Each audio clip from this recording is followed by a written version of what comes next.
সকলকে আমার আন্তরিক প্রীতি ও শুভেচ্ছা জানাই। আমি মিতালি। আজকে আমি তোমাদের যে ক্লাসটি দেখাবো সেটি অষ্টম শ্রেণীর তথ্য ও যোগাযোগ প্রযুক্তি প্রথম অধ্যায় পাঠ 1, 2 এবং 3। এই 3টে পাঠ নিয়ে আজকে আমি তোমাদের সাথে আলোচনা করব। তো তোমরা যারা অষ্টম শ্রেণীতে পড়ো তারা এটি গুরুত্ব সহকারে দেখবে। দেখো, পাঠ 1-এ আছে তথ্য ও যোগাযোগ প্রযুক্তির গুরুত্ব। আসলে তথ্য যোগাযোগ প্রযুক্তির কতটা গুরুত্ব সেটা তোমরা হয়তো এতদিনে কিছু একটা পড়েছো, প্রথম থেকে একটু পড়েছো, বই যখন পেয়েছো। তো আজকে আরও আমি তোমাদের একটু ডিটেলসে বলবো এর কী গুরুত্ব, তথ্য যোগাযোগ প্রযুক্তির গুরুত্ব। দেখো, একসময় কিন্তু ফোনের মাধ্যমে আমরা কখনো টাকা এদিক ওদিক পাঠাতে পারতাম না, কিন্তু সেই কাজটা কিন্তু এখনই হচ্ছে। অর্থাৎ প্রযুক্তি এতটাই এগিয়ে গেছে যে আমরা ফোন দিয়ে এখন অনেক কাজ করতে পারি।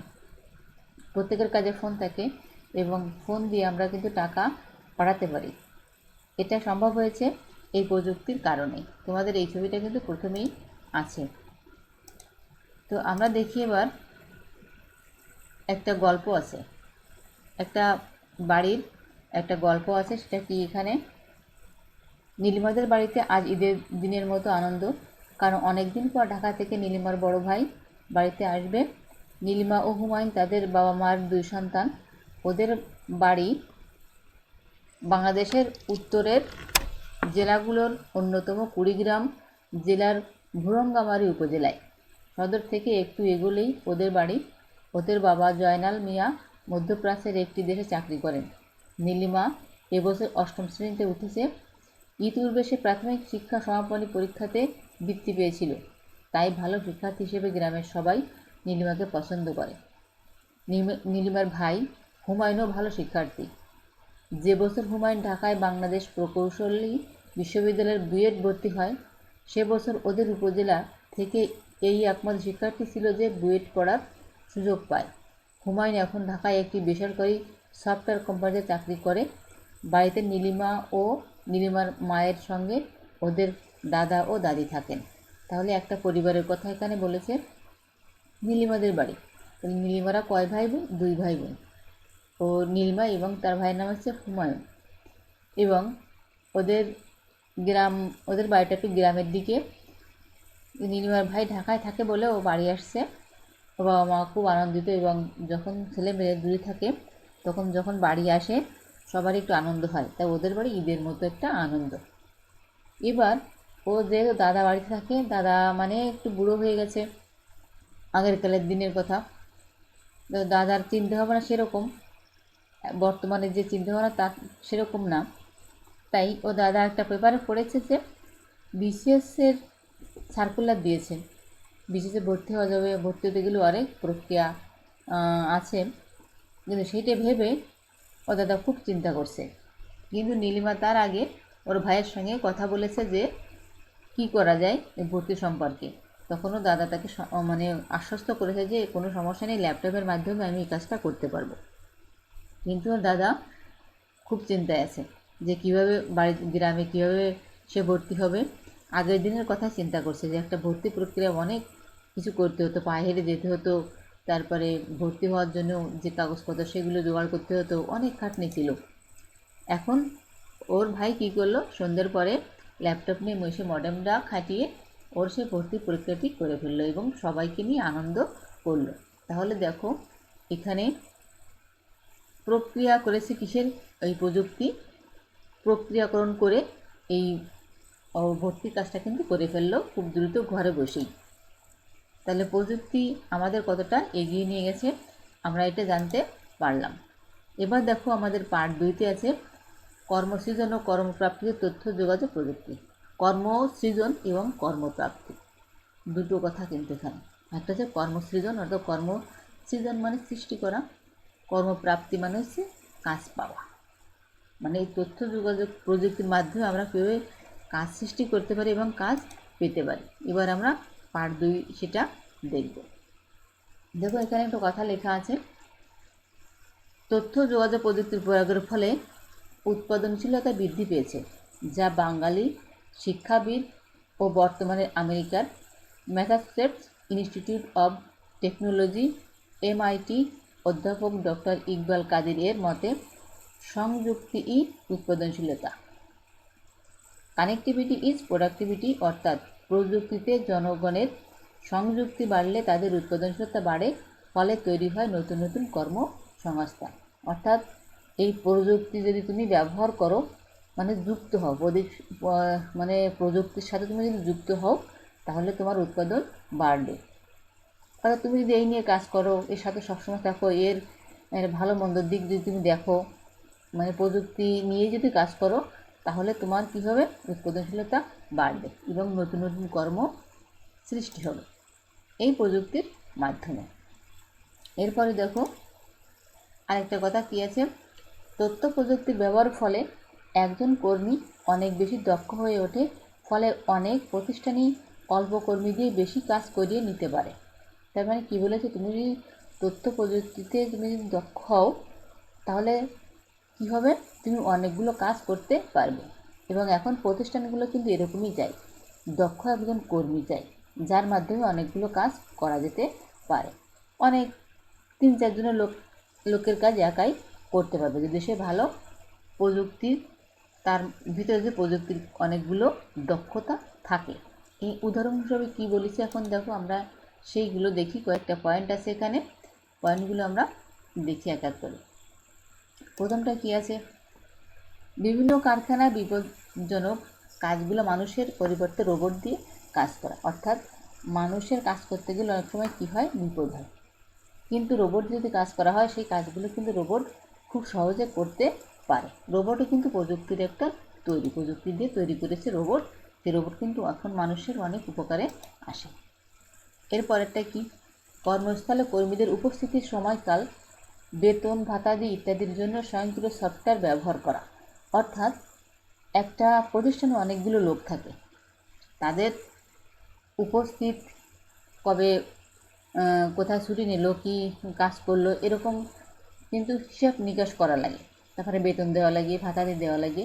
এই জন্য কিন্তু অনেক কাগজপত্র লেখালেখি লাগে, তাতে অনেক পরিশ্রমের কাজ, ব্রেনের কাজ। কিন্তু সফটওয়্যার যদি ব্যবহার করা হয়, খুব দ্রুত সেগুলো কাজ করা যায় এবং দ্রুত তাদের এই হিসাব নিকাশগুলো করা যায়। তাহলে কী হতে হবে, তোমার প্রযুক্তিতে দক্ষ হতে হবে। এবার দেখো, টেলিফোন এক্সচেঞ্জ কম্পিউটার নিয়ন্ত্রিত ডিজিটাল ব্যবস্থা। অর্থাৎ টেলিফোন এক্সচেঞ্জ কম্পিউটার নিয়ন্ত্রিত ডিজিটাল ব্যবস্থার কারণে কিন্তু এখন জনবল, অনেক মানুষ কিন্তু লাগে না। জনবল কিন্তু এখন অনেক জনবল লাগে না, একজনের মাধ্যমে কিন্তু অনেক কাজ করে ফেলা যায়। এরপরে কি আছে, এরপরটা আছে কি, প্রযুক্তির ব্যবহারে দিনরাত গ্রাহকের প্রশ্নের জবাব দেওয়া। অর্থাৎ তুমি প্রযুক্তি ব্যবহার করে সবসময় গ্রাহকের জবাব দিতে পারো। পরেরটা কি, পরেরটা হচ্ছে ব্যাংকিং এটিএমের মাধ্যমে যে কোনো সময় নগদ অর্থ তোলা। অর্থাৎ ব্যাংকে কী করে, ব্যাংকে গেলে অনেক বড় লাইন পড়ে, তারপরে টাকা উঠাতে গেলে অনেক সময় লাগে, কিন্তু এটিএমের মাধ্যমে যদি তুমি টাকাগুলো তোলো, তাহলে তুমি খুব দ্রুত টাকা তুলতে পারো এবং এটা কিন্তু সবসময় তোলা যায়।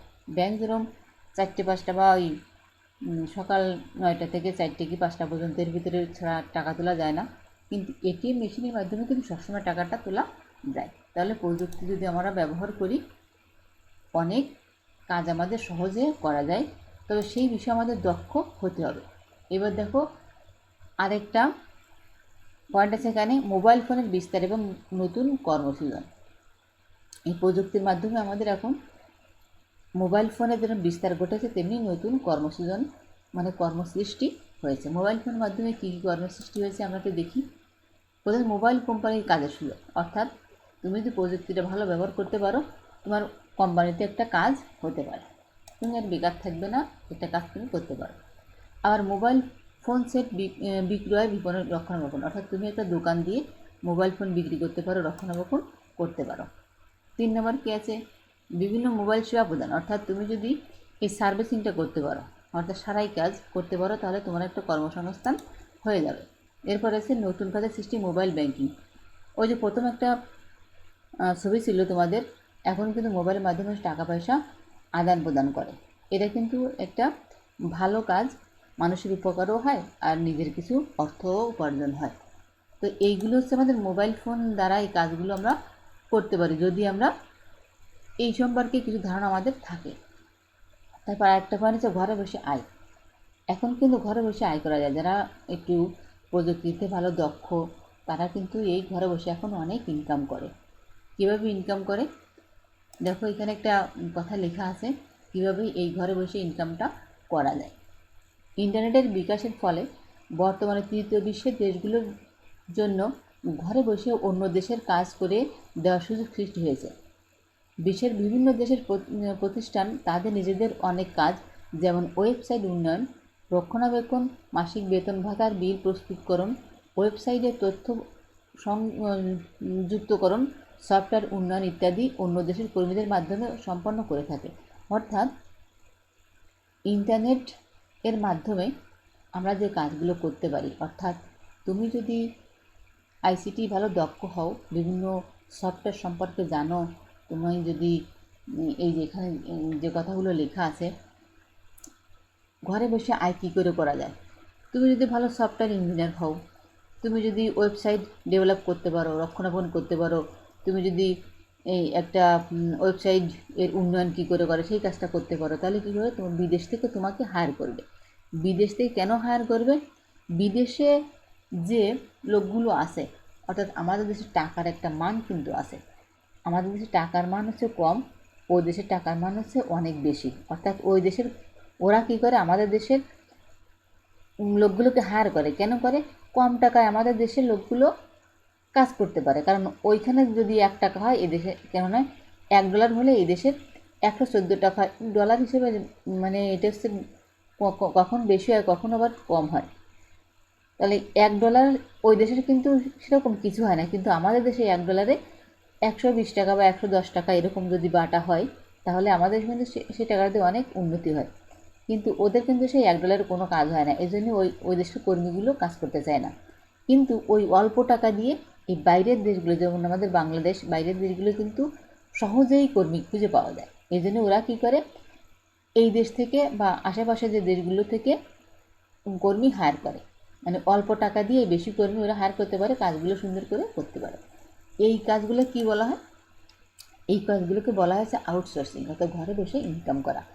যারা এই কিছু কিছু কোর্স করে, যেমন ওয়েবসাইট ডেভেলপমেন্ট করা, তারপরে ফ্রিল্যান্সিং যে কথাটা বলা আছে, গ্রাফিক ডিজাইন, এই যে মার্কেটিং, এই কাজগুলো করে, এই কাজগুলো শেখার পরে কিন্তু এই ঘরে বসে আউটসোর্সিং করা যায়। তোমরা যদি এর কাজগুলো সুন্দর করে করতে পারো, কিন্তু তাহলে ঘরে বসে অনেক ইনকাম করতে পারবে। তবে সেই বিষয়ে তোমার দক্ষ হতে হবে, প্রোগ্রাম শিখতে হবে, অনেক জানাশোনা হতে হবে, তাহলে তুমি সেই কাজগুলো করতে পারো। এবার দেখো পার্ট 3 আছে যোগাযোগ। যোগাযোগটা কি? যোগাযোগ আমরা কিন্তু চিনি বা বুঝি। যোগাযোগ করার জন্য কি কয়টা ভাগ করেছে? এখানে 2টো ভাগ করেছে। যোগাযোগ পদ্ধতিকে কয় ভাগে ভাগ করেছে? 2 ভাগে ভাগ করা হয়েছে। দেখো কি 2 ভাগ, একটা হচ্ছে একমুখী, একটা কি একমুখী বা ব্রডকাস্ট, আর একটা হচ্ছে দ্বিমুখী। তাহলে একমুখীটা কি? একমুখীটা হচ্ছে রেডিও, টেলিভিশন। দ্বিমুখী কি? Telephone, mobile. তার মানে কি, একমুখী যোগাযোগ, এটাতে রেডিও বা টেলিভিশনে কিন্তু আমরা শুনি বা দেখি, আমরা কিন্তু উত্তর দিতে পারি না। এগুলোকে আমরা শুনতে পারি বা দেখতে পারি, এর সাথে আবার খবরের কাগজও বলা যায়, যেগুলো আমরা পড়তে পারি, কিন্তু এর কোনো উত্তর দিতে পারি না। আর দ্বিমুখী যোগাযোগটা কি? টেলিফোন, অর্থাৎ তার কথা শুনে আমি কিন্তু উত্তর দিতে পারি। ফোন, সেও কথা বলবে, আমিও কথা বলবো, এটা হচ্ছে দ্বিমুখী। একমুখী আর হচ্ছে দ্বিমুখী। তাহলে যোগাযোগটা বুঝতে পারি যে আমাদের যোগাযোগ হচ্ছে 2 প্রকার যোগাযোগ, একমুখী আর হচ্ছে দ্বিমুখী। এরপরে দেখো একটা কথা আছে, ওয়েব কনফারেন্সিং সফটওয়্যার। এই কনফারেন্সিং সফটওয়্যারটা কি? কনফারেন্সিং সফটওয়্যারটা হচ্ছে আমরা অনেকে মিলে একটা মিটিংয়ের মতো মিটিং করা। ওয়েব মানে আমাদের এই ইন্টারনেটের জাল, এই জালের ইন্টারনেটের মাধ্যমে আমরা একটা মিটিং করব। বিভিন্ন জায়গায় এই মানুষগুলো থাকতে পারে, কিন্তু মিটিংয়ে অ্যাটেন্ড করবো, একটা মিটিংয়ে আমরা দেখতে পাবো। এটা এখন তোমরা অনেকে চেনো, জানো বা বোঝো। এই ওয়েব কনফারেন্সিং সফটওয়্যারটা কী, এ দিয়ে আমরা কী কাজ করি বা কীভাবে কাজ করে, এর সুবিধা কি আমরা দেখি কী কাজ করা যায় এই সফটওয়্যারটা দিয়ে। প্রথমে কি করা যায়, প্রথম হচ্ছে ভিডিও কনফারেন্স, অর্থাৎ ভিডিও আমরা যে আলোচনা বা মিটিংটা করব তা ভিডিও দেখতে পাবো, সবাইকে আমরা দেখতে পাবো। আরেকটা কী আছে, অডিও কনফারেন্স, অর্থাৎ আমরা দেখবো না, শুধু কথা শুনবো, সবার কথা শুনবো, সবার আলোচনা শুনবো। আগেটা হচ্ছে আমরা দেখব এবং শুনবো, আর এটা হচ্ছে শুধুমাত্র শুনে কথা শুনবো, সবার সাথে সবাই আলোচনা করব। এবার ভিডিও স্ট্রিমিং, অর্থাৎ যে একজন এখানে এই মিটিংটা করতে গেলে একজন তো পরিচালক থাকতে হয়, সে কি করবে, সে একটা ভিডিও কিন্তু এখানে দেখাতে পারে সবাইকে। ভিডিও স্ট্রিমিং ভিডিওটা শেয়ার করতে পারে বা স্লাইড শো উপস্থাপন করতে পারে। অর্থাৎ স্লাইড শো উপস্থাপন করে এই মিটিংটা সবাইকে সুন্দর আকর্ষণীয় করতে পারে। হোয়াইট বোর্ড ব্যবহার, অর্থাৎ এই যখন এই মিটিংটা করবে তখন হোয়াইট বোর্ডও ব্যবহার করে সবাইকে বোঝাতে পারে। পরেরটা হচ্ছে কি, সবার গোপনীয়তা রক্ষা, অর্থাৎ সবাই জানবে না, শুধুমাত্র আমরা যে কয়জন মিটিং করব তারাই জানবে, অন্য কেউ কিন্তু জানবে না। এই গোপনীয়তা রক্ষা করা যায়, এই সফটওয়্যারের মাধ্যমে এই গোপনীয়তা কিন্তু রক্ষা করা যায়। আরও আবার এই সবার কী আছে, রেকর্ডিং সুবিধা।